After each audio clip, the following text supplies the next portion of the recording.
এমবিস kitchen থেকে আপনাদের সবাইকে স্বাগতম জানাইছি। আজকে আপনাদেরকে তৈরি করে দেখাবো শাহি ফিন্নি রেসিপি। আসুন দেখে নেই কীভাবে বানাই। এরকম আমি জাহা চাল নিয়ে নিচ্ছি। জাহা চালটা ভিজিয়ে ধুয়ে ভালো করে ঝরিয়ে নিয়ে নিচ্ছি।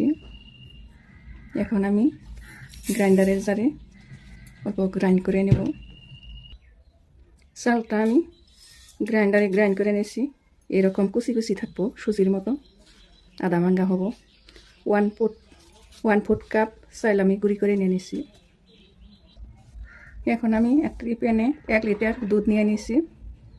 অল্প দুধ আমি এই চালের গুঁড়ির মধ্যে দিয়ে দিব, গুলে নিব আমি এভাবে। পরে আমি দিয়ে দিব 1/4 কাপ মিল্ক পাউডার নিয়ে নিছি। আমি মিল্ক পাউডারটা ভালো করে দুধের সঙ্গে মিশিয়ে নিব, দিয়ে দিব।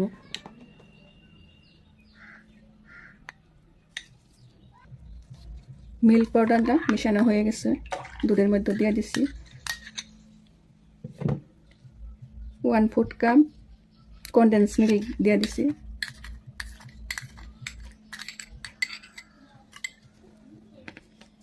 এখন সবগুলো উপকরণ মিশিয়ে নিছি।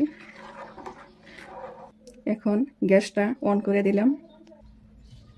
এখন আমি সামান্য পরিমাণ লবণ দিয়ে দিলাম।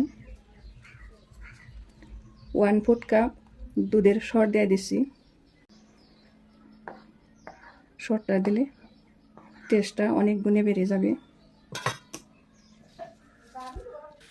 এখন দুধের মধ্যে বলক চলে আসছে। আমি ওই চালের গুঁড়াটা রেখেছিলাম, সেটা দিয়ে দিছি।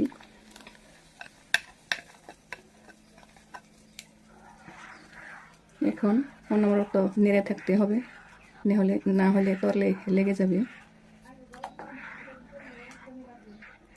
এভাবে আমি অনবরত নেড়ে থাকবো।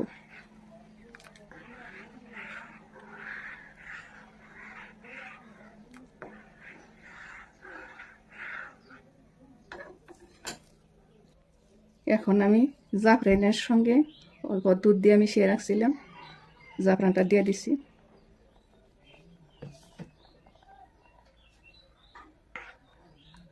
জাফরানটা দিলে ফ্লেভারটাও ভালো আসবে, অল্প কালার আসবে।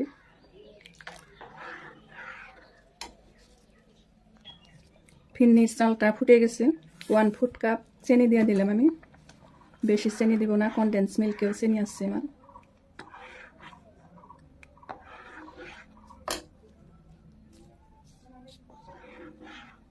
এরকম নেড়ে থাকতে হবে, না হলে তলায় লেগে যাবে। এখন আমার ফিন্নিটা হয়ে গেছে। 1/2 চা চামচ কেওড়া জল দিয়ে আমি নামিয়ে নিব। এরকম ঘনত্ব আছে, ঠান্ডা হলে আরও ঘন হয়ে যাবে। এখন আমি গ্যাসটা অফ করে দিছি, নামিয়ে নিছি। এরকম বাটিতে আমি নিয়ে নিছি।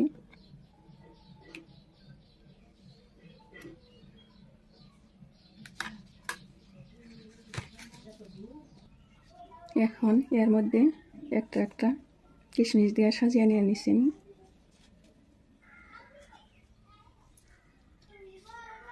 দেখুন আমার ফিন্নিটা কত সুন্দর হয়ে গেছে।